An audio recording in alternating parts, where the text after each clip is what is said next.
people will say they want this or that long-term for food, like a good food system. Well, you have to put your money where your mouth is, or else that's not going to happen, because the powers that be, it's very corrupt. All of the institutions, USDA, it's very corrupt, and it's going to take a long time to essentially course correct. So what can we do as we the people in the short term? Well, you got to support directly. We just need to go back to having relationships with the farmers, essentially. That's what it always comes down to. Hello, everyone. Thank you for coming by for another episode of the Ben Wehrman podcast. I appreciate you joining us today.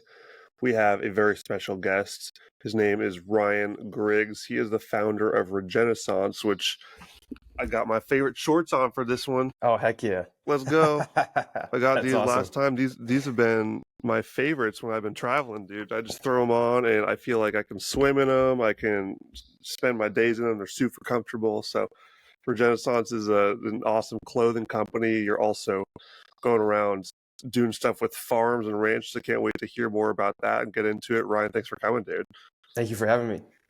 So, as I was mentioning earlier, we love a good story here, and you have a very crazy story when it comes to health and wellness and how the current system just is not serving people very well, and how we need to make a lot of changes. So could you give us your backstory? And please don't try to summarize it too much, because I love the ranting detail you go into. For sure. Okay. So it was interesting because, I mean, it hit like a train wreck, but then looking back, my life was the boiling pot of water with the frog analogy, and just slowly but surely just was culminating in the background. So I moved down to Austin, Texas in 2018 in June. So it's pretty much going on, what is that, 7-8 years ago? And pretty much right in the fall of that year, I started noticing things were kind of off with my mom. And she was the type of person to where she texted me and called me pretty much every single day, at least text. She was always heavily involved, which was a good thing. I'm not saying that's a bad thing. But I started noticing just like sentences and just things just were slowly off, didn't make sense to her. And then I went back home for a wedding, and I think it was around November of 2018, back to my hometown in Indiana for one of my brother's best friend's weddings. And I remember I was in the bonus room, and she was just sitting there by herself, just in her underwear. And it kind of threw me off because that's not something she does. And she was really confused, like what, I'm trying to even remember, because I remember like I walked in and she like looked at me so confused, like trying to figure out where she was. And I mean, that really threw me back because I'm only 23 at the time, just moved to Austin. And all of a sudden my mom's health is already getting pretty bad. But that was kind of in the background, did the wedding, went back home, or went back to Austin. And then 2019 rolls around, and I really started noticing that a lot of her sentences made no sense whatsoever, and like slurring words whenever we would talk, really bad memory. And then I was really starting to think that she actually had dementia. And so I would talk to her friends and my family, and a lot of other people started noticing things too. So I actually had a bunch of people write down whatever they had in this Google Doc. And I'll never forget the day I called my mom to tell her to get tested for dementia, which obviously that sucked. Because I remember right after that call, I was just bawling my eyes out, thinking that I literally finally, I'm free from, or not free. I'm finally on the next phase of life after college and whatnot, to moving down on my own and all of that. And then all of a sudden my mom's health. And so that was really messing with me. But then at the start of the pandemic, fast forwarding a little bit, because my mom's health still getting bad, literally right as the pandemic started, I get news that my brother has stage 3 colon cancer. And that hit me like a ton of bricks too, because my anxiety immediately took me to the day of his funeral. And unfortunately that ended up happening. But I'm just reflecting back too, because I had a fairly straightforward life. I mean, I have a small family. Everyone on my dad's side passed away before I was born, but had a good childhood. Went to college, went to grad school, moved down to Austin, got a job at IBM. So things were good, and I had a good future ahead. But then yeah, nothing like this had ever happened to me. And so as the pandemic was going on, I was destroyed. I had no way of handling any of this well at all. And I remember this was September of 2020. We're told that his cancer's in remission, which is great and all. So I went back home. My mom got a cookie cake and, had balloons, and we were all celebrating. And my brother, he was smart looking back. He didn't really want to celebrate. It was more so because of my mom, because he was just thinking that, it's not technically over, which was crazy because it was only 2 months later that we were told not only is this cancer back, but it's stage 4. So I find that out in December of 2020. And this was now at the height of the pandemic. And I also remember he had to have surgery in Indianapolis on Christmas Day or Christmas Eve, one of those 2 days. And because of the stupid COVID rules, he was only allowed one visitor the whole entire day for 1 hour. And so I think about that a lot too. I know with Bitcoin and everything, with freedom and sovereignty, I think about that day a lot because I remember texting my brother, and just the fact that I don't want to go on a side tangent with that because that was just it. I tend to forget some of those things a lot, but whenever I bring it up, it does get pretty infuriating whenever you're somebody like my brother who was told he had stage 3 colon cancer, then it was in remission, and not only is it back, but stage 4. And on Christmas Day, probably the number one holiday you want to be with family, he's told he has to spend it pretty much alone. And so I went back home for the first 6 months of 2021 to be his caretaker. And then it's really hard to put into words. And this is why I do everything, because it's one of those things that we all know it sucks.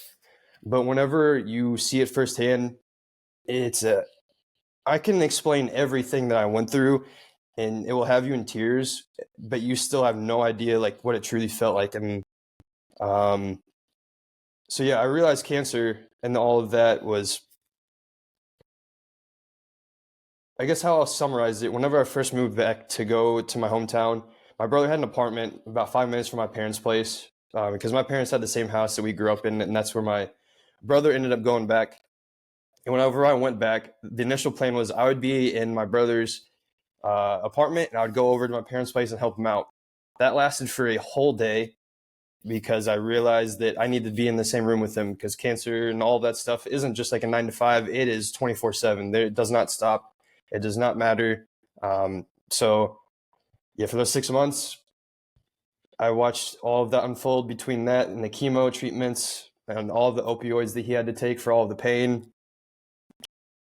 Was horrific, to say the least. He spent the last 2.5 months of that 6 months in the hospital. And so I really got to see what the hospital environment was like and how awful that is for everybody involved, not just the patients and their families. It's horrific for the nurses. I remember, so my brother spent the first week of that in the ICU, and then he was transitioned to a floor below for another week before going to a long-term hospital to pretty much finish out the rest of his life. But I remember it was about 12 midnight rolled around, and I didn't realize that he was getting delirious because I didn't know what that was like, ever experiencing something like that, to where he was literally losing his mind. He thought people were coming after him. He thought I was pushing away. He had me kept getting a nurse to come help, and she was severely overworked, understaffed. There's beeping sounds everywhere around the hospital because they needed help. And this nurse was just such an angel about everything, because I felt terrible having to get her every 10 seconds because I had no clue what was going on. I was on probably 36 hours of no sleep either. And it's terrifying knowing. The worst feeling through all of that was the helpless aspect of I just had to watch him suffer. He essentially was tortured for 6 months physically every single day, nauseous and pain from the moment he wake up to the moment he goes to sleep, even if he rarely ever slept. And for me, it was psychological torture the whole 6 months to watch all that unfold. He unfortunately passed 3 days before his 33rd birthday, to where my mother and me were sitting on his bedside in hospice and watched all of that. And I remember after he passed, I had no idea how I was so destroyed and so going with the motions, I guess. It felt like the next 6 months of 2021 just felt like an out of body experience the whole time. I remember I came back to Austin, went to a friend's birthday at like a cookout outside, and I just sat there, and it felt like a movie scene to where when you're just sitting there and they're like kind of fast forwarding through it all, and it's just blurs around him, and people are just like interacting. If you know what I'm talking about on that, that's exactly how it felt to where I just kind of sat there and existed, but I was just so drained, destroyed, and just numb to everything. And so in the next 6 months of that, I quit IBM. I actually withdrew my 401k because I realized that I was pretty fed up with, I guess, the whole tech world, but thinking that I could do something on my own because I've always had this deep down desire to do that. I've just lacked the confidence. And so after going through all that, really changed a lot for that. This is actually where Twitter came into play and genuinely saved my life. Because I remember when I was taking care of my brother, he was using Twitter, which I found hilarious because he's always been anti-social media.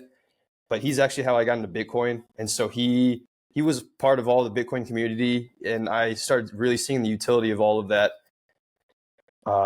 And so slowly but surely, I was learning and unlearning everything because I was also vegan at the time. I was very convicted in my beliefs with all of that. I quickly switched to eating meat again. And then I started learning about pretty much everything the MAHA stands for now. I was learning in 2021. And so I had all of this going in the background, still figuring out my life. And then in 2022, I heard about regenerative agriculture on Twitter. And I somehow found my way into like that and like homesteading. And that was my light bulb moment of, holy shit, I've been so disconnected from my food. I'm from Southern Indiana, surrounded by cornfields, but I used to, I had a very ignorant viewpoint of all of that, and arrogant too, just thinking I was above all of that. And so I really started learning as much as I could on all agriculture. I had this huge road trip planned in 2022. Originally was just to travel around America because that was the one thing me and my brother talked about to keep the hope alive, but obviously we didn't get to travel. But then after, learning about this, I kind of transformed this trip to where I started visiting some ranches. And then by the end of this trip was September of 2022, I used WOOFing, which is WWOOF, an acronym that stands for Worldwide Opportunities on Organic Farms. And that is essentially like an Airbnb styled layout to where on the site, it's a global organization to where people that have farms or ranches, you get housing and food in exchange for your labor. And so I was able to find this awesome property in Pennsylvania. I talked to the farm owner. He had some similar experiences in life to where he lost a parent and a sibling fairly quick and early on. And so I took the leap of faith and went there. And that was just so incredible. That was the first time I experienced rural America. The surrounding town was about 2,500 population, surrounded by the Amish and beautiful Appalachian hills. Amazing farm that had 6 or 7 different types of animals, more produce that I've ever seen in my life, some different kinds of squash I've never seen in my life. If you're a listener, you should look up blue Hubbards because it's essentially just like a giant blue dinosaur egg, but it's an awesome squash. But yeah, so as I was working on that farm, I shared my story on Twitter and my plans to really just share, hey, I'm this normie dude who now is just getting into farming because I had this plan of I was just going to travel to farms, share out what I'm, share out what I'm doing and learning and reading and whatnot. And that post went viral overnight to where I remember John Vallis reached out and I was just like, what the heck? Because I had been a huge follower of his. And that made me realize too that through the pandemic and everything and just health and where we're at in America, that woke up a lot of people. And so whenever I made that post, I realized that, oh, okay, so many other people are realizing they're so disconnected from their food too. And I could really help bridge this gap because I know Bitcoin's about taking out the middleman, but for agriculture, we desperately need a middleman because only 1% is in agriculture and 99% is not. And on top of that, most have never even spoken to a farmer, yet alone been on a farm. And so I had this huge plan again to where I'm traveling. I was going to buy a GoPro. I was going to do Substack. But then through all of this, my health was still getting really bad. I couldn't figure out what was going on. Healthcare was, surprise, surprise, doing not a whole lot. In fact, they were making a lot of things worse, misdiagnosing me. This is actually where I went to Twitter and hired independent help, to where I finally discovered I had Hashimoto's, a severe form of hypothyroidism, which explained why I never had energy or really anything. But on top of that, my mom's health was still getting really bad. That was just as hard as seeing my brother was seeing her, because she was always very unhealthy my whole life. But this is also why I try to tell people that you might be okay health-wise and, can manage being in the shape you are for 30 years, but in the blink of an eye, it could change overnight. And that's essentially what happened to my mom. And so I actually had to leave this farm early. And now I'm fast forwarding to 2023. I had this ranch in Montana lined up in February 1st. So I had pretty much like a month and a half to get back to my health. And because I finally figured that out and had this huge plan for all of that. 1 week before I was starting in Montana, I was in Boise, Idaho, just to, explore that area and then get ready for this trip. I had the worst health scare of my life, to where I was shitting blood about 90 times over 3 days. I had the worst abdominal pains of my life. I remember I was in this Airbnb loft by myself, trying not to panic, obviously, because I remember I was just trying to get comfortable in my bed. And it was a crazy deja vu moment with my brother, because he was doing a lot of those same things to get comfortable. So in my head, I'm thinking, is this colon cancer? I just did a colonoscopy the year before, but everything came back clear. But my health still continued to get worse, so I just didn't know what was going on there. And I remember this was a Friday night, and I realized my only two options are urgent care and ER. Obviously, this is way too serious for urgent care, so I told myself the next morning I'm going to go and drive to the ER. And so the next morning rolls around. This was around 6:30, 7, 8 a.m. I had to head straight to the bathroom. As I'm sitting on the toilet, I still had to sleep with headphones for rain sounds, because my body has just been in default fight or flight mode for so long. And I remember I'm sitting there, I started profusely sweating and getting nauseous, thinking that I'm going to throw up here. But then the rain sounds started getting dim, and my eyes were closing, and I'm realizing I'm passing out here. And it was happening so fast. But I remember slowly in my head thinking, if I pass out here, I could die, because I had no idea why that was happening. I'm by myself. I don't check on my Airbnb until the next day. And so I hobbled to the bed, and I learned that day that you could talk yourself out and not passing out, because essentially I was just saying stuff to my head, and I took deep breaths. Somehow that worked, to where, my eyes started opening again, my hearing came back, and I immediately grabbed some stuff and just drove straight to the ER. By then it was like 7:30. I remember still dark outside, sleeting, and since it was a Saturday, no one was outside, so I pretty much ran every red light just to get there. They did a bunch of tests, and said I just had a really inflamed colon, and I needed to go back to Austin to do another colonoscopy and endoscopy. And mind you, I already did 2 previously in the previous year, just through everything. And I fortunately was fine, but obviously still wanted to get tests.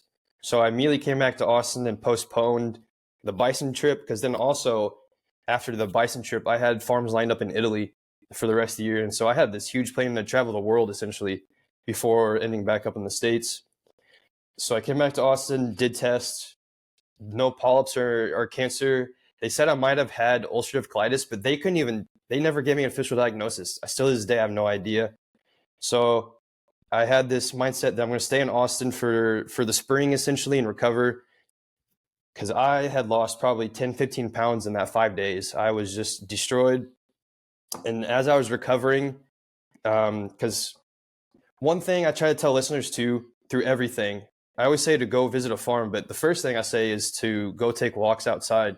Because after my brother died, that's the very first thing I did, to where, probably the first 2 months after my brother died, I wasn't doing anything but reading Twitter, walking outside and playing video games and smoking at night. Like, I was not doing a whole lot.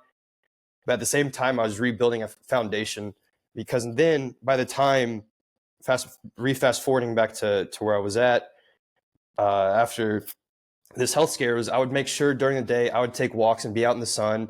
I would go to parks and sit in the grass and read. And that was huge because one day I was just walking out at the park and all of a sudden I just got hit in the head with the idea for Regenaissance, to where I realized that there's no cool looking apparel at all related to agriculture, because this was again in early 2023. And when you would think of some of that style, you'd probably think of like the Cabana deer hunting game, like art style. Everything was just so outdated. And so I realized that I could make some cool looking apparel that's educational focused. And then I remember, because I had the idea before Regenaissance, but the funny thing was, a year before this, with my friend Case, we were actually going to do a podcast together called the Regenaissance Podcast, because he was into like the whole holistic health space, and I was just really focused on the regenerative agriculture, just agriculture piece, and we're going to combine all of that.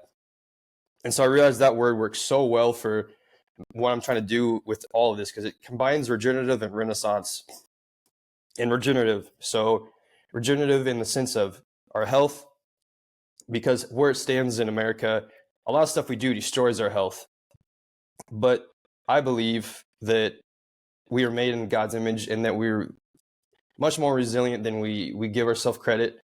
And I knew with like the apparel side that, yeah, that I could really make some cool looking apparel that's really educational focused, because we are tribal by nature. So I figured that, just wearing kind of like what Nike did with athletic wear and whatnot, they just emboldened, just do it when you wear it. I wanted to get to the where if you're wearing stuff with Regenaissance, you're thinking about where your food comes from and wanting to support locally.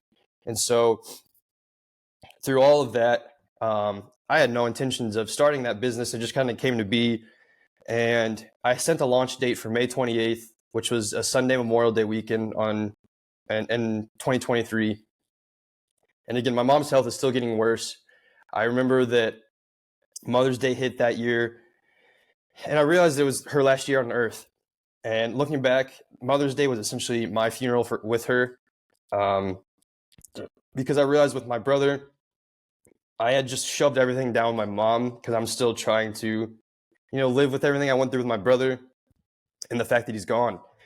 And so, yeah, Mother's Day was far, far worse than the actual day of my mom's funeral. But I just did everything I could to ensure that I would launch on May 28th. And so Memorial Day weekend rolls around. And I remember that Friday, my mom texted me for my website, which was awesome but strange, because as she was declining, she stopped reaching out. And so I was the one reaching out every single day. And then I realized why, because then, Sunday rolls around. I had an awesome launch. It actually, was so far better than I could have ever had hope for. And then 4 hours later, I actually get a call that she passed away. And so instead of tweeting out that, hey, I thank you for the support, your orders are being sent out, it's, hey, thank you for the support, your orders are going to be delayed because I'm having to go to my mom's funeral.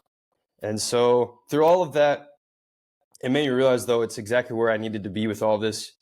Because since then, I'm just going to fast forward a lot, I've actually flipped it on its head to where it's a media company that has apparel, because I have this podcast and everything has always been educational focused, to where, because it's education, but also raising awareness. And I try to emphasize on that too, because it's the fact that with our food system and agriculture, most aren't aware of how we've gotten here and what's going on. And the powers that be know that. And that's how they're able to get away with so much and able to essentially do the most corrupt, immoral things to these farmers and ranchers, like steal their land, put them in jail, steal their, all kinds of examples. And that's because that most people aren't aware of. And that's why I love Bitcoin and that world too, because there's so much overlap between our food system and that.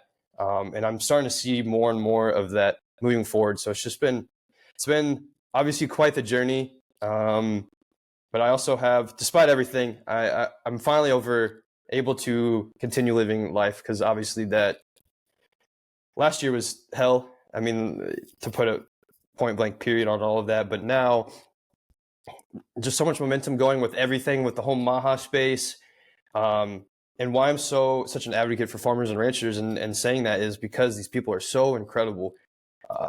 Salt of the earth people that genuinely blow me away, because again, the more stories I hear and share, it's just they've gone through so much that people aren't aware of, and they just want to provide good food for themselves, their families, their communities. And yeah, I'll just end it at that because I know that was like a 30-minute story, but yeah. That's amazing, dude. And I just love how you had a very close encounter with the whole health system, from the food side to the health side to the healthcare side, and how it just needs to be fixed. So I would love to hear some details on how exactly you made that connection of, this is the problem that I saw, and this is how this company is going to fix it. What are the exact solutions that you are bringing to this or helping bring to others through Regenaissance? So I fully believe, and I'm going to start talking about this a lot, I fully believe all of humanity's problems, like the root of it, of all of humanity's problems, is our disconnection from our food. And what I mean by that is, for all of our existence, we've always been living in conjunction with nature and our food. We've always, I mean, for the most part, we were hunting for it, so we had to. And then agriculture came along, and you essentially were homesteaders, to where you always had a pig, you had some chickens, you grew some produce, and then you'd trade and barter with your neighbors. Now, for the first time in humanity's history, most people go their whole entire lives without experiencing any of that and buy everything from a grocery store. And so that over time has just drastically changed our culture, to where we expect to have food year round, same always. We expect it to be as efficient, fast as possible. And I'll give an example, because this is where we're at with our food system, to where on Twitter about a month ago, I saw someone post that she bought a potato to grow, and she fully expected, I'm not joking, she fully expected to have the potato next day. And this post had 330,000 likes, and I read all of the comments pretty much experiencing similar things, to where I didn't know I had to wait 2 years for blueberries to grow. And I'm thinking, like, it's kind of just sad. That's just where we're at. But then thinking, like, where our heads at, we expect to have everything immediately, with weight loss. We now have Ozempic and all these other things. You can't cheat the system, though, because all of those have dire consequences. And if you can look up the consequences of Ozempic, it's really bad. And so this is, again, going back to Bitcoin, it forces you to think long term. And so we have to think long term about all this again with our food, because also how the system's in place with actual farming and ranching, with all the monocropping, with the corn, soy, and wheat subsidies. Our system's been in place to make it hyper efficient and maximize yields. That's all it's been cared for. And again, that's completely changed our culture and how we view everything. And so I'm trying to get people to get outside and go to a farm or ranch, because then it just really gets the wheels spinning in your head, and it really starts thinking about all the problems that are in modern day society, all the different modern toxins and toxicities, spending time indoors, constantly watching TV and never being outside. I don't know, to me, just everything always goes back to the fact that we've been disconnected from our food our whole lives. And so that's why, above all else, the mission for Regenaissance is to go visit a farm or ranch, because we've lost our community too. People talk about all the time of that third place we've lost. You know, you have your home base, you have your school or work, and then you used to be that third spot, and that really doesn't exist anymore. To me, farming and ranching could be a great option to take your kids out on a weekend, because again, once you see the connection of all of the work the farmer and rancher does to get food to your plate, it's hard to put into words. Like, that's why I say that stuff, because I vividly will always remember the first time I visited a ranch in Colorado, and I actually went to visit on a processing day. And so I got to help out processing chickens. I got to see the beautiful pastures that the chickens are raised on. I got to see all the employees, how they actually cared. No vegans, they didn't abuse them or anything. They gave them great life. And in fact, the owner had this interesting ceremony that he gave to the chickens before, taking their life on the last day. I got a free bird in exchange for helping out. And so I went to a friend's place afterwards, and we grilled that. And I remember seeing their reactions because, again, this stuff you don't get in grocery stores. And so I remember just thinking about that day, the fact that we all had an awesome meal together that was, to me, literally life-changing, thinking how the fact that we've pretty much gone so far from all that. And so that's why Regenaissance is essentially, I'm just tossing so much media at you about the actual farming and ranching, but also why you should give a damn and actually support directly and locally. Because if we want to have the changes we want long term, because this is another thing too, people will say they want this or that long term for food, like a good food system. Well, you have to put your money where your mouth is, or else that's not going to happen. Because the powers that be, it's very corrupt. All of the institutions, USDA, it's very corrupt, and it's going to take a long time to essentially course correct. So what can we do as we the people in the short term? Well, you got to support directly and know your farmers and ranchers, because they are pretty much all the industries are captured. They're really going heavy after the ranching and the beef industry. But the people, again, it's hard to see whenever you go into grocery stores and there's always food. What happens whenever the pandemic happened? Everyone freaked out. And so I don't want that to be the wake-up call for most people. Yeah, and there's steps to the connection to the food, because I'm here back in my hometown on Whidbey Island, Washington, and shout out to Three Sisters Farm. That's where I get my meat every time I come back and visit, and they do a great job. But I haven't actually walked on a farm myself. I bet they have a way you can do that, and I need to, so you can actually see it, get closer, because I go to that little community shop that they have, and it's cool to talk to them and everything, but I feel like just seeing it being done and doing it yourself, like you said, is a great next step. So no, that's a great point too, because that to me is just as important as actually what you're doing is you're still directly supporting. But what's tough is you still don't see the connection overall, because I really can't put into words whenever you see just like the actual farm after knowing the farmer or rancher and actually trying the food. It closes the loop essentially. Because again, it's great to support, and I know people will buy, say, beef directly from a rancher, but it's from another state, and that's still great. Like, I'm not saying that that's bad, but you still don't see the connection fully. And to me, that still does not address the root cause, and you're still kind of missing the whole point to me. It's kind of like if you're a believer in God and still don't ever go to church in a way. And one of the things you mentioned there, which I think is a great answer to my next question, I was going to ask, for people that don't live in a place where there's lots of farms around, if they're in, I think people call it a food desert, or some place where it's just tough to get good quality food, I was going to say, what should those people do? And you just went on a trip to go around and see them all. And the woofing is quite interesting. The Airbnb for farms and ranches. Where can people go to learn more about that? Because I kind of want to learn more about it too. It sounds super cool. Yeah, so it's just woof.org, I believe. I mean, all you have to do is just type in WWOOF in Google, and it should be the first one. But in terms of for like the food deserts and whatnot, so I know there's quite a few maps to where you could, look up farmers and ranchers. So there's Eat Wild, there's Regenerative Farmers of America, there's beefmaps.com, fromthefarm.org. If you like raw milk and raw dairy, there's getrawmilk.com, I believe. And then Weston A. Price Foundation has a raw milk map. But if not, I mean, those maps too will also have farms and ranches to where you could just buy it to where it's shipped directly to your door. Those might be costly, but that's also why I like to say that just buy what you can afford and what's accessible to you. Because that's another thing that I try to not speak in fully absolutes, to where if you're not buying grass-fed, regenerative, and all of that it's bad. Because it's good, better, and best essentially.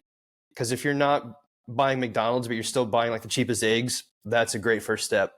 Even though your local pasture-raised eggs is infinitely better than the cheapest eggs, but still infinitely better than going to McDonald's. So again, that's going back to the disconnection from our food and the fact that there's just so much that people have to learn and think about. And then I'll just give another example too of just how we view just economics of food.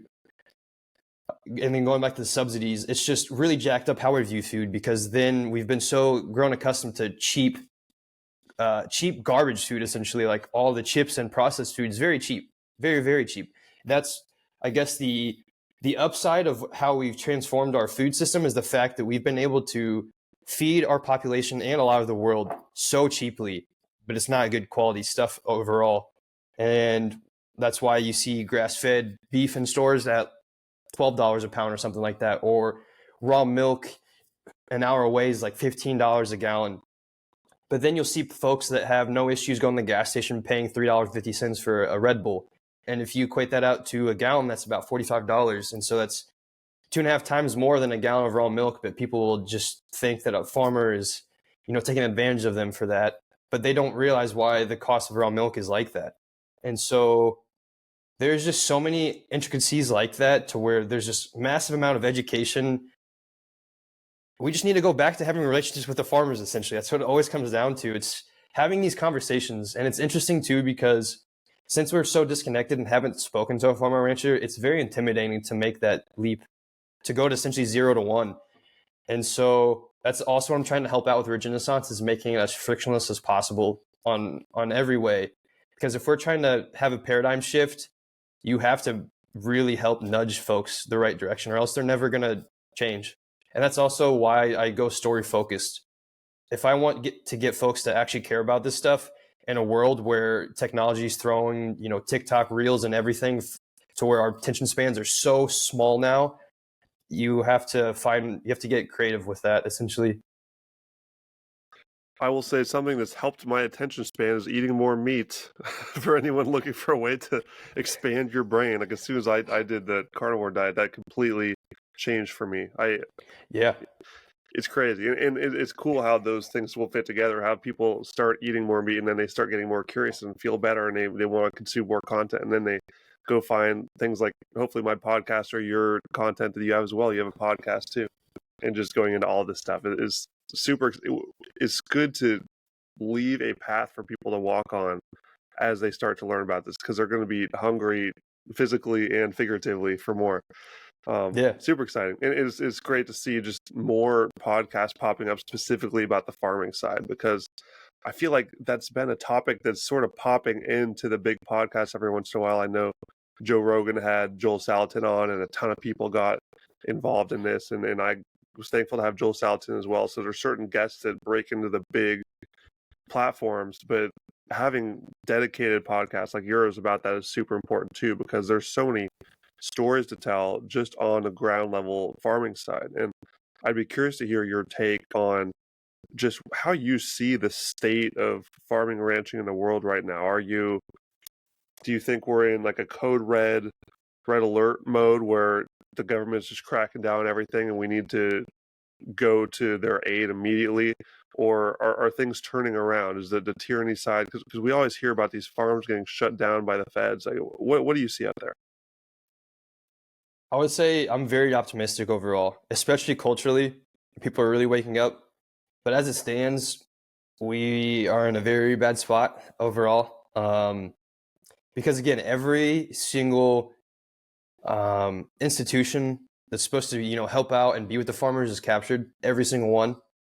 And then even like going back to USDA, because I've had some ranchers on my podcast talking about this. How can we?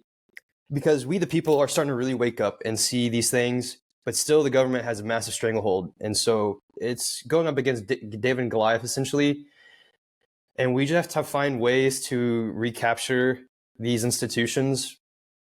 But then at the same time, so like, for example, our pork and chicken are very captured industries. So when you think of pork, I haven't bought pork or chicken really from a grocery store, and I can't remember. I do not trust, except Pasture Bird. If you go to Sprouts and you have Pasture Bird, then that's pretty much some of the best chicken you can get from a store. But pork, I would never touch anything. Horrific industry from that standpoint, because Smithfield Foods, which is Chinese, has owned that since, I believe, 2011, 12, or 13. It's been a while since they've owned it. And I've made posts on this. You can even look up, they have these they look like a giant dystopian brick hotel, like 26 stories. And that's where they keep all their pigs. And it's just gigantic mega factory, essentially. And that's pretty much where we've gotten to some of those industries. It's just heavy mechanized, and they're indoors. They see no sunlight. They have no natural environments at all. And they're just cooped up in a concrete jungle. And then they're fed the nastiest stuff. And then we eat that. And so obviously that stuff's just nasty. Because I've had a pig farmer at my podcast before, and he talks about how he gets comments all the time from people of, I can finally eat pork for the first time because it doesn't make me feel like crap. But then, like, going back to the beef industry, they are attacked a lot. And I'll give an example of that. Fortunately, it caught wind on social media, and so it ended up to where the whole case got dismissed. But this ranching family in South Dakota, they're the Maud family. And last year, they've had this property in their family, I think, since, again, the early 1900s. It's fourth, fifth generation. And all of a sudden, they had this anonymous complaint from a hunter because at their fence line, the land next to them is the National Forest Service. And so they got this random complaint from an anonymous hunter saying that their fence line is actually part of the National Forest Service, which is a joke because they've done all the paperwork forever and they've never had any issues, no complaints, nothing. And then all of a sudden they started getting attacked. And within 90 days after that, they had people in tactical gear at their farm or at the ranch and essentially trying to say that they've been, they've had this fence line with the National Forest Service and then they've been illegal and through all this stuff. And then all of a sudden, the husband and wife were facing up to 10 years in prison, each $250,000 in fines. They have 2 or 3 children. I think the oldest is like 5. So very young family, a very great family. The community loves them. They support everybody, just all that stuff. And that caught wind, fortunately online, and was shared like crazy. Because if it wasn't for that, I fully believe they would be in jail. Because then also as time was going on, they were put on a gag order to where they couldn't even talk to one another about any of this. They were essentially intimidated about taking their guns away, and all of this. But then you look into what was going on in the back end.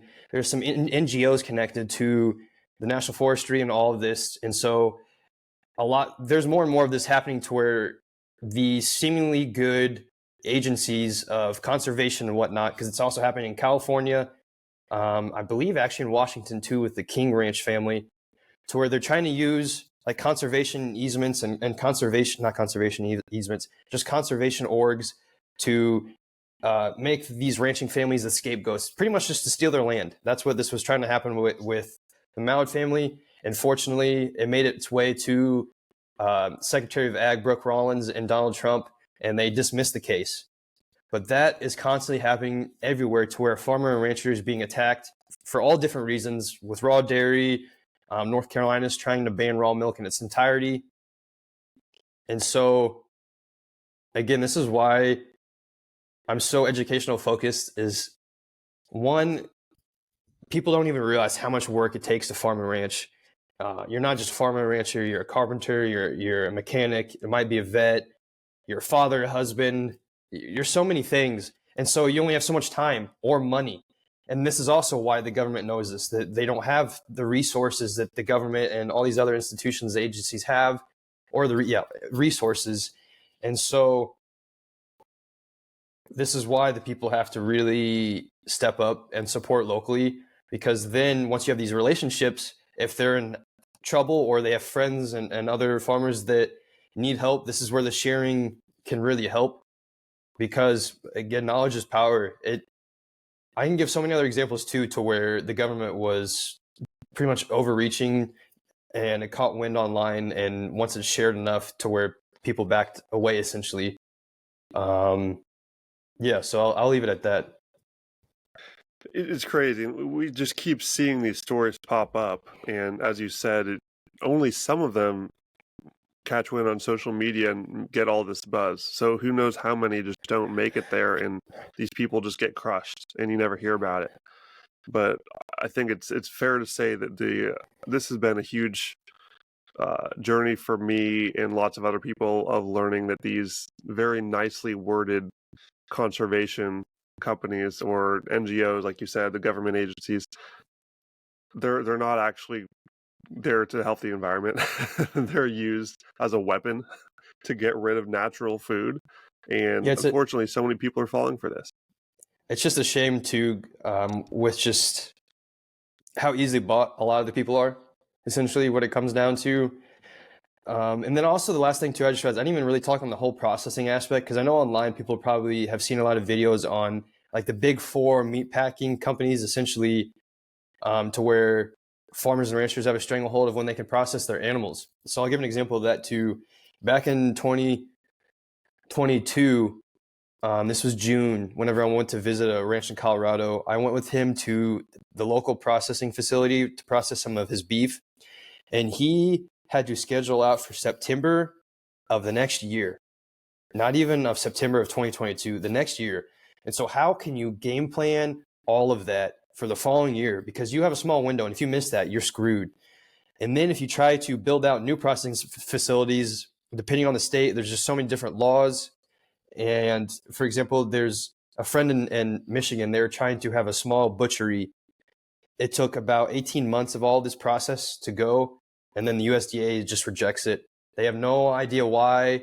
They're still fighting for it, but they can't even pass through that. And so that's another issue, is the fact that there's a massive stranglehold on the processing facilities, and who has the control of all of that?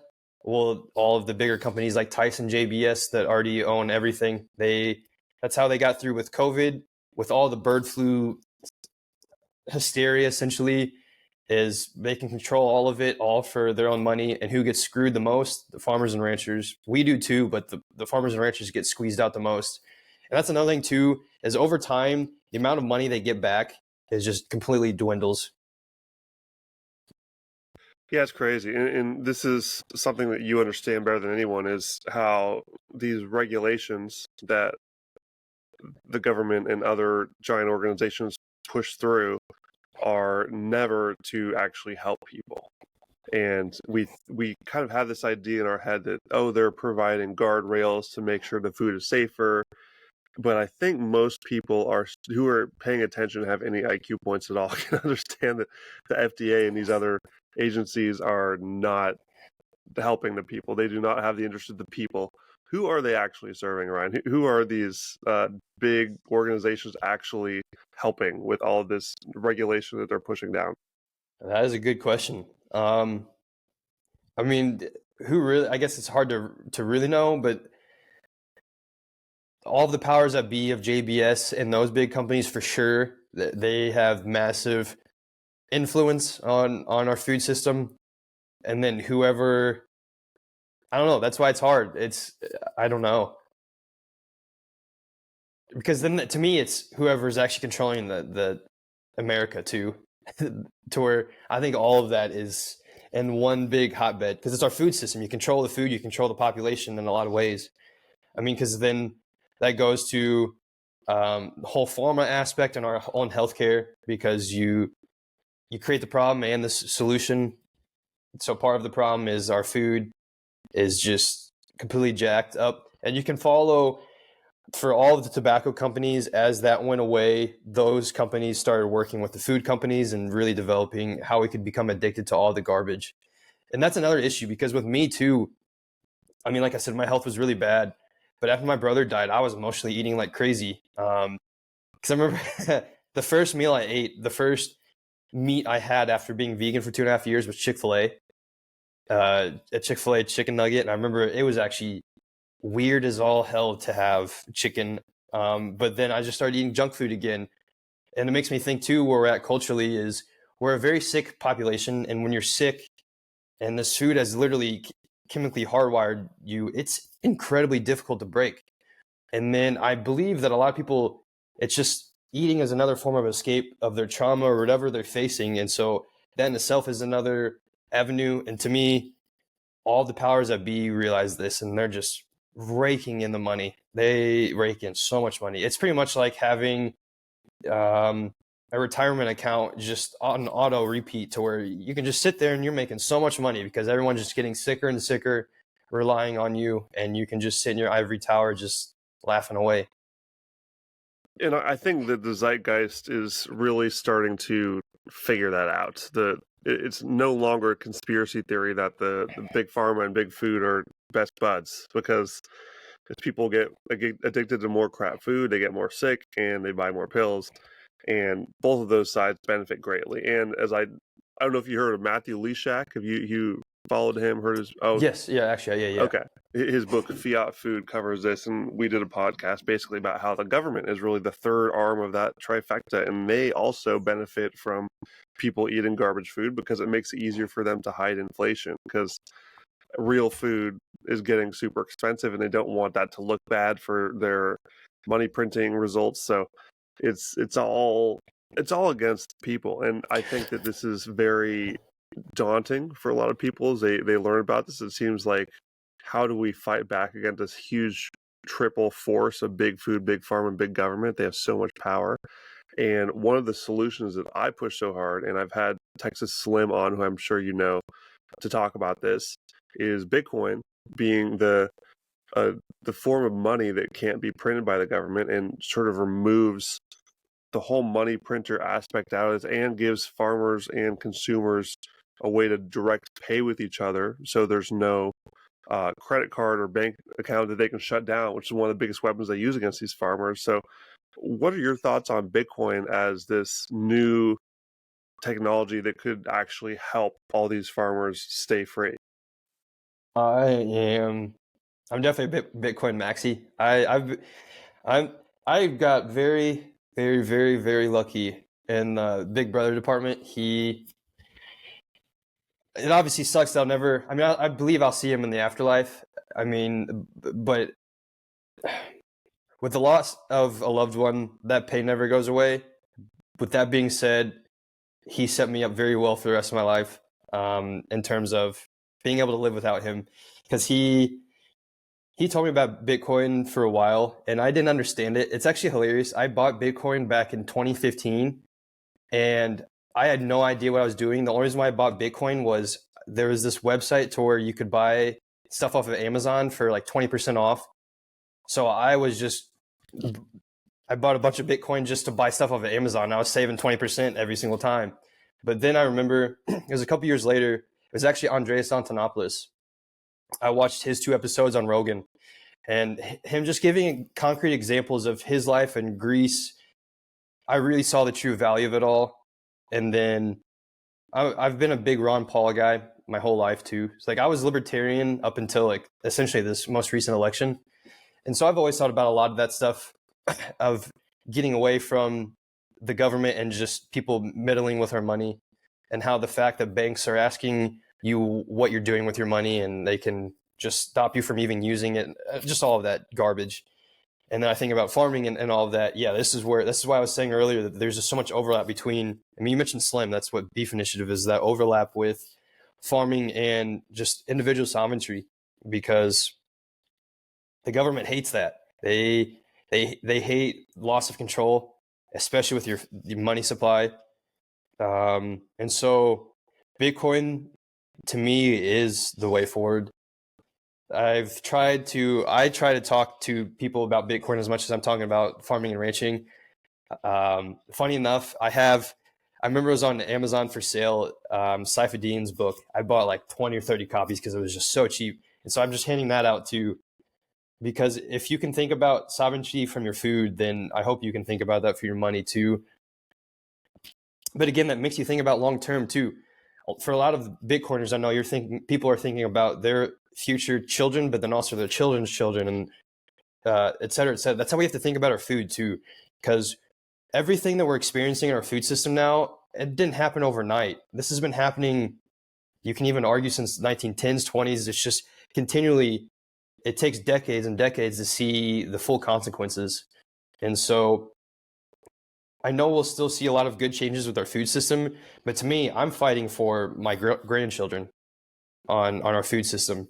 And I wouldn't have been able to think like that had it not been for Bitcoin, because Bitcoin was the first thing that made me start really thinking about time preference. I know that's my brother. People can tell you about Bitcoin and why they believe that, but once you actually fully embody that yourself, then you can really understand the full time preference aspect. And so now that I do, I can't not think about it. I completely agree with all that. I just think it helps empower all of the parties that we care about here that are trying to make these person-to-person connections again. Because that's what this is all about. It's reconnecting with your farmer, shaking your farmer's hand, being able to pay them for things in a money that can't be debased. So it feels good passing your Bitcoin over to them. And I lived in Costa Rica for a couple months earlier this year, and where I was, there was a great, I guess it'd technically be a butcher or just a meat shop. Segura's meat shop is a place where they have all this regenerative beef, and you can pay for it with Bitcoin. So it just feels good supporting the beef movement with sound money that they can't take away. Because when you're, I mean, this is deep level stuff, and obviously not everyone out there has Bitcoiners in yet, but I hope they will be soon. But when you're giving dollars to a farmer or rancher, if the day ever comes where the government cracks down on them and takes away their bank account, which we've seen, then they've lost that money, but they can't take away their Bitcoin. So it's a great way to know that you're really bolstering their business in a powerful way and helping get them down the rabbit hole more, because as they get more Bitcoin, they'll learn about it more, and then they'll continue building their company around it, which is just a great way for all businesses to function, and especially small ones that we care about that are helping make our community healthier. It's so important. Spot on. And the last thing too, you're spot on talking like the price manipulation aspect too, because as Trump took office, what did him and Brooke Rollins talk about? The price of eggs. That's all they talked about. The price of eggs, it's so high, we got to lower it. And that's all they did. And the ways they went about it, I don't agree with fully, but they got the price of eggs down. And that's all they did. But why did they do that? To distract in a lot of ways for the population. And that just, to me, goes back to just the price, how we view the economics of our food, because it's so jacked up. And obviously inflation's horrific, and they might pass this one awesome, beautiful bill that will help the inflation even more. And so, it's interesting too from the economics of farming and ranching too, because in a lot of ways, there's a lot of communist aspects of it all, because they try to come and save the day for food. There's not a lot of free market. There's not a lot of innovation. And so that's where Bitcoin can come into play too. It's just a very overregulated system too. Because then going back to the butchery process, there's just so many different regulations, tests, fees you have to pay for. And so that's why I was just saying the farmer rancher is, the amount of money they see back is dwindling more and more, because every single agency, whether it's the Farm Credit Bureau system, has just been completely captured to try to maximize how much money they can take out of that farmer rancher, and just essentially turn them into, because with Tyson, a lot of these, the farmers are just feudal, they're feudal lords, and they're just tyrants essentially. It's just modern day feudalism. Ryan, I need to scold you for a second, dude. I just pulled up Nostr to try to find you on there. Are you not on Nostr yet? I'm not. Bro. Speaking of technologies for freedom, how much do you know about Nostr? Because I think this is going to be a huge piece of it too. No, I do know Nostr. The issue is I have so much on my plate that it's hard to manage every social media, because it's interesting too what people see as like the business facing side, because every time they message me on Instagram, they think they're talking to some team, or when they email me, they think they're talking to some support. No, it's just me. Like, I'm doing a lot of all that, so I'm severely understaffed. I do want to do Nostr. but it's more so bandwidth issues. Yeah, because I don't even use LinkedIn, and LinkedIn actually, I don't like LinkedIn overall, but there's a huge agriculture section on that.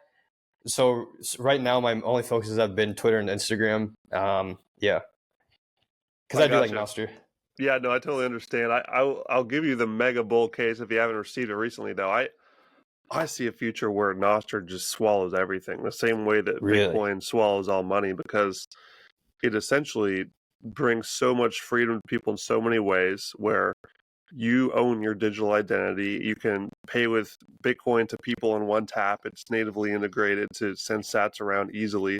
So we're already seeing there are a bunch of farmers arriving on there already who are finding out, oh crap, I can just talk about my farm right here, and people just send me sats. They can buy stuff through their shop clients coming out, where people can just actually sell things on there and just get paid directly, and just remove all the other middlemen. And in the future, I think that the end game is that Twitter and LinkedIn and Instagram and all these different big social media apps will have to become Nostr clients if Yeah. they want to keep going, because we're going to have these alternatives that are built on Nostr where people can't be controlled and shadow banned and algorithm slaves, and it's just going to be a better alternative. Yeah. So obviously we're very early to it, but I do think it's going to continue growing and getting better. So keep I an eye like on that. No, I like that. And I guess my whole rationale too is the people I'm trying to reach right now are the people that are on Instagram or Twitter. Yeah, because I mean, it's like I was saying, it's literally 99% of America is not in agriculture. And so how can it's a very tough problem, because I'm also fighting against just the TikTok algorithm and all of the garbage of where we're at now with social media. So I'm trying to culturally help drive culture change too. As that was kind of a mission I'm in now. Is so in July, I have this truck. I'm getting a videographer to come with me for the next essentially 5.5 months, to where I'm traveling around the country, visiting farms and ranches to really, one, do my podcast in person, and to just really drive the quality of that, to have better conversations and stories, but then also, tours, any educational videos, but just to humanize this whole entire industry, but as well as just trying to wake people up. Because when I think of a social media, to really try to capture somebody, you only have 3 seconds. Like, our attention spans are really bad now, because that's what's something the older generations have no idea. They really can't understand is, for the younger generations, you've had a screen in your face pretty much at birth. And so it's hard to understand that. And so it's interesting whenever the older generations, will say that kids these days are this or that, but they've been brainwashed in so many ways. I have a cousin to where she despises me and is so woke, but that's because I've seen the evolution over time from social media, especially Instagram, and how they've attacked everybody. And she's a woman, so all of the typical things that have attacked, it works. And so how can I push back to all of that and get people to care about something like farming, to where we're already so disconnected from, to where a lot of people believe that our food comes from grocery stores. I should start at that. Like, that is actually a thing, to where it sounds crazy, but there's a lot of people out there to where they don't think food comes from a farm or ranch. It comes from a grocery store. And so how can I help change that on social media, through stories and whatnot, and really getting, I guess, the gotchas. So I'm doing, this road trip, and I'm doing another road trip next year. And essentially these next 4 years, I'm going to be on the road pretty much as I can, to share stories, essentially, kind of like do you look at YouTube at all? Do you know who Peter Santanello is? I don't recognize that name, no. So he, to me, is the greatest account on what America is like, because he has traveled everywhere. He travels everywhere in the country, and he just talks with people that show him around and share stories. And it's so powerful, because we have this viewpoint or that viewpoint on America, and a lot of it might be true. We might be missing some things. He is showing the depths of this country and really humanizes it. And it's awesome, because you have to go independent. Essentially, that's what I'm doing, is I'm becoming an independent journalist. Why did Substack get so large? is because all of the media got captured, and so people wanted to go independent through all of that. And it's just kind of why it has to be a collaborative effort too. That's why I love Bitcoiners so much, because Bitcoiners are so collaborative, want to help each other, because you all have the understanding of what we're up against, but then also just the shared values system. That's also why I love farming and ranching, because there's a lot of shared values immediately. Like whenever I go to Bitcoin conference, even before I met you, Ben, say I met you just randomly at Bitcoin, I know we'd be able to talk for hours because of our shared fundamental values. And that's why I love farmers and ranchers so much, is because despite everything they go up against, despite all the stress, because people don't know that the suicide rate for farmers is worse than veterans. But despite all that, they still want to farm and ranch. And so there's something to that. And yeah, I'll just end at that. That's why I always say above all else, go visit a farm and ranch, because it can literally change your life. It changed mine. Absolutely. And one of the good concepts this brings up too is the top down versus the bottom up forces here for making change for good.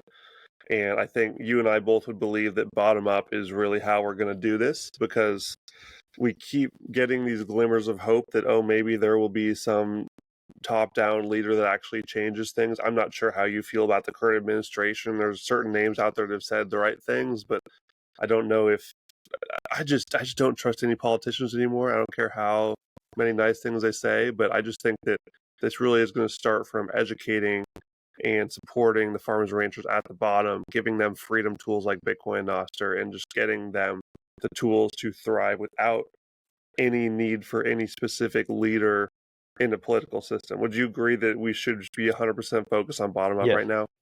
I think America is completely captured nation. That's a whole nother conversation. But I fully believe we have been a captured country for a very long time. And so that's why, like you said, bottom up, that's exactly. I think about, interesting enough, I've been reading, I forgot the title of the book, but it was leading up to the American Revolutionary War, and how, like, when you look at the Boston Tea Party, it was a 2% tax. So people are like, why would people revolt and do something like that over a 2% tax? It wasn't just because it was only 2%. It was because a lot of landowners could see the writing on the wall that if the British government was going to implement a 2% tax, they were going to continue to push and push and push to where they were eventually going to steal your land. And so they built decentralized communities. Like, that's why it's interesting how Americans, like, we know, a lot of us know how lucky we are to be in this country.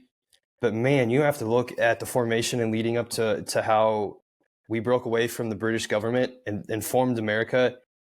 It's insane how they were able to do that, because there's no technology. You couldn't just go on Telegram and build these little networks. But so they could see the writing on the wall with tyranny, and they built up the bottom up approach essentially. And that's how the American Revolutionary War started, for a multitude of reasons. But it was just the fact that they could see the writing on the wall with the 2% tax.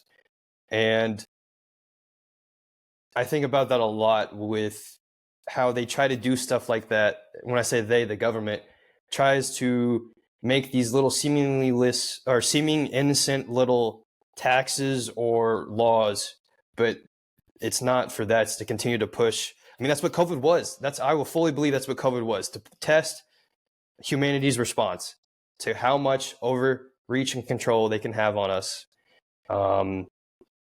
And now we're, yeah. I'll end it at that. One of the questions I got to ask here is the scalability side of regenerative farming. I know that this is a big concern for a lot of the people that are hearing about this. They think, oh, obviously that giant pig mill that you talked about, this factory farming stuff is really bad. We got to get away from that. But is it scalable to go to a fully regenerative farming model where all of us can have direct access to really good quality meat in farms in our communities? What are your thoughts on that? It's a very complex issue. Because I think it is scalable, because there's an example like PastureBird, to where they scaled the hell out of their pasture-raised chicken. But then we have Will Harris of White Oak Pastures saying that he doesn't believe it's regenerative, or that regenerative can scale. And so I don't even know if that's the right question to ask, because the problem in itself is the fact that we don't have enough people in general getting into the space. The average age of the farmer is nearly 60. Most don't have an heir. Hardly anyone's getting into the space of farming and ranching. But then that goes back to the conversation of it's because it's hard to even make a profit. It's hard to even get by. And so that's also why I say you have to support the ones that are already doing it out there. Because if we want to see the change, if we want regenerative long term, but you're not supporting directly or doing what you can, you're contributing to the problem long term. And so if you're complaining, you are just a hypocrite, in my opinion. But then, like, I do believe it's scalable for sure, because PastureBird has done that. And what's cool about regenerative agriculture is people that are getting into the space are getting creative with it. And so I know over time, as these more collaborations happen, because this is also why I have REGENAISSANCE, it's not just to connect consumers with producers, it's to connect farmers and ranchers with one another, because everyone's so siloed in themselves. And so I believe that the more collaboration happens with all of that and sharing and whatnot, that it could happen. And then if we continue to drive changes positively with these government institutions over time, I absolutely believe that. But it's just kind of where we're at with our subsidies. It puts a massive stranglehold on farmers, because farmers includes produce. Ranching is just animals. And so the stranglehold of just doing massive monocropping of corn, soy, and wheat, that is very tough model to break out from. Because a lot of farmers also go into it and they know they're just raking in the dough. Because that's one thing too, is there are farmers out there and ranchers out there that they don't really care what they're doing. But that's the exception, not the norm, in my opinion. Most farmers and ranchers just are trying to do the best they can with what they have. And so that's also why too, with consumers latch on to words very strongly. And so they think that regenerative is the only, like, if it's not regenerative, it's bad, the farmer's bad. And so take Will Harris, for example. He helped pioneer the grass-fed and finished beef movement essentially in America, because he inherited, I think he's a 5th or 6th generational farmer of White Oak Pastures in Bluffton, Georgia. His grandfather and father were conventional farmers. And so he talks about how once he took over his farm, he would always go out to look for weeds and stuff to kill. And he had monocropping, and his cattle weren't grass-fed and finished.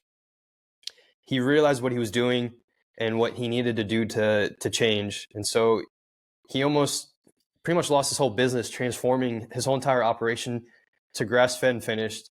And now he's pretty much one of the most well-known in the space. He went on Joe Rogan multiple times. White Oak Pastures is pretty much one of the largest regenerative farms in America. But, and he's so revered from the public. But I think about if the same people that revere him now, would they have done that 10, 20 years ago when he wasn't a regenerative farmer? Same with, well, Joel Salatin always was that way, so he's not an example. But I think about, there's so many farmers out there who are doing it the conventional way, to where they might be using chemical sprays or this or that, but they don't have either the knowledge, the funds, because it is very costly at the beginning to make these changes. So we have to support farmers in general. That's what I'd also try to get at too, is like the good, better, best model is, if we want to have good farmers and ranchers and have regenerative system long term, but you are,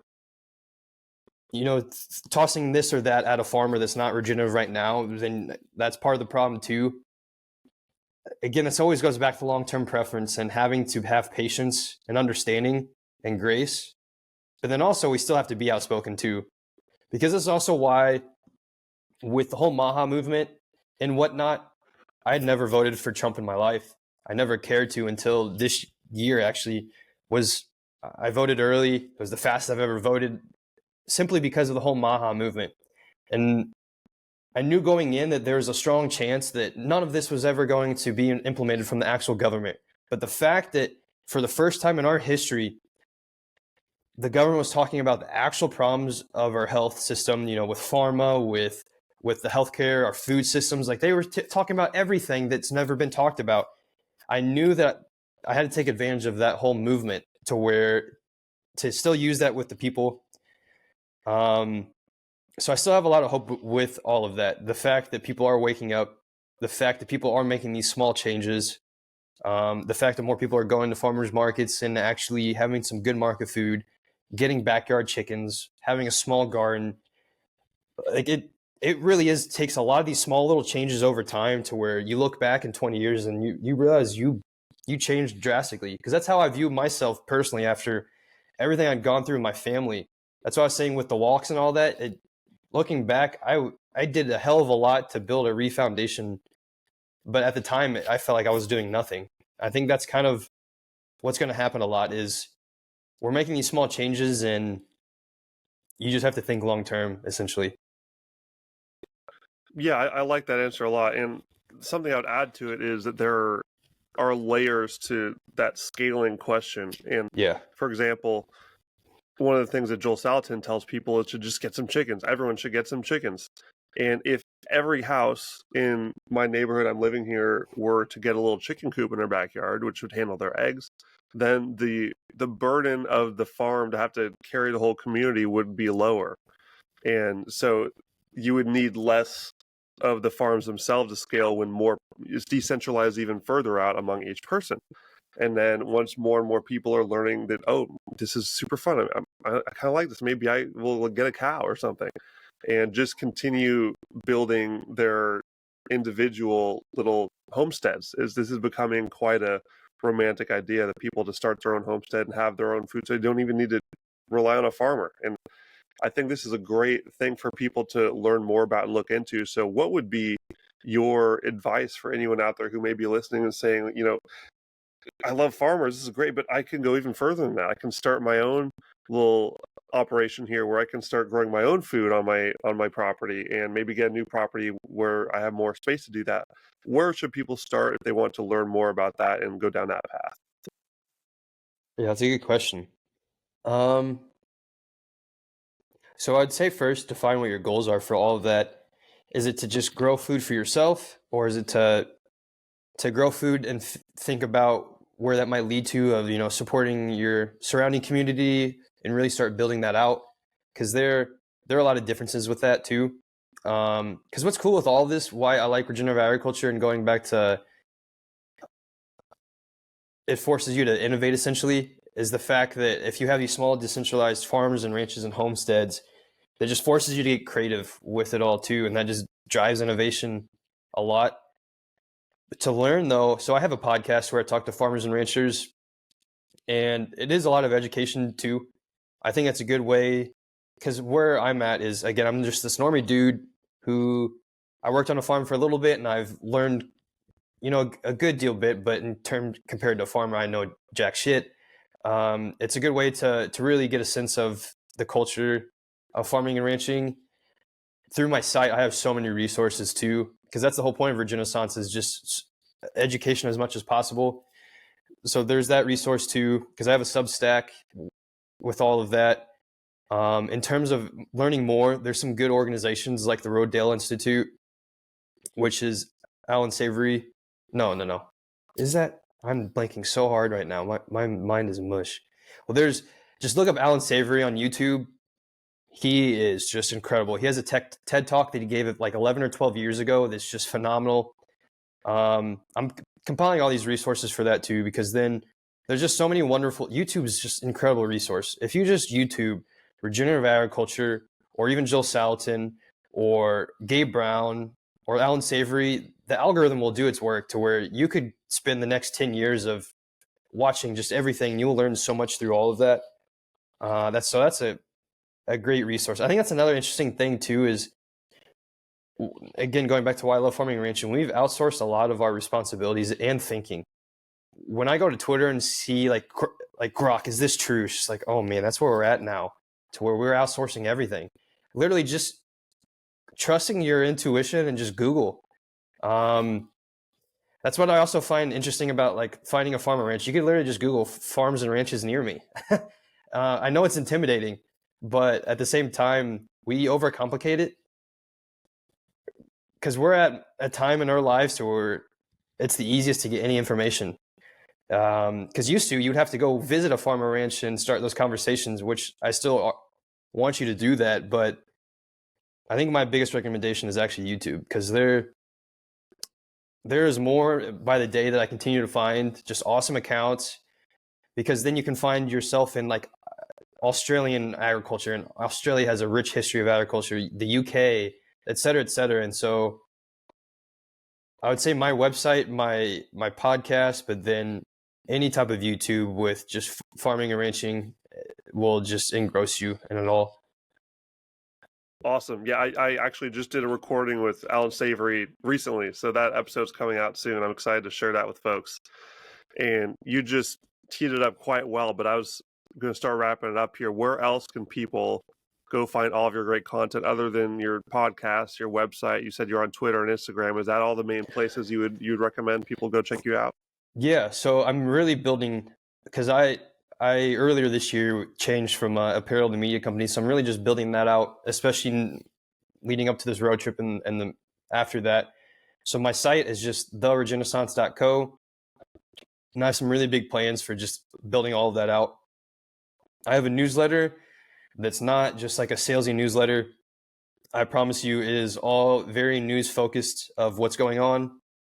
I have a Substack that's very similar, to where it's just sharing, a lot of history of ag and news and things that are going on. I'm going to be building out a Patreon, because I'm going to have so much media essentially that I'm sharing from the road. And then, yeah, I use Twitter and Instagram. It's just the REGENAISSANCE, and then that's where you'll be able to find me. Thank you for having me, Ben. This was awesome. And I'm going to continue bugging you about Nostr, because people are going to want to send you Bitcoin for all this great stuff you're doing. I understand that. It's a lot of stuff to juggle, as you just said. It's exciting stuff, man. I can't wait to continue following that whole adventure you're going on. It's going to be really cool. I still need to go dive into your podcast. This is something I try to do with all the podcasters I have on here, is really just go through their whole library and just hear all these people, because I need more farmers on here. It's been too sparse. I had a couple great regenerative farmers, but I need more. This is such a great thing that everyone who has a platform needs to be pushing. So appreciate you so much for what you're doing, curating all of those into one place for folks like myself who want to go learn more. And I'll definitely be doing that. I hope my listeners will too. Ryan Griggs, I appreciate you so much for coming on, man. Thank you for doing what you do, for giving me these comfy shorts. We're showing them again. Go get them, people. They're amazing. Lots of apparel to buy there and stuff to learn from Ryan. And have a good one, man. It's been a great pleasure. Thank you.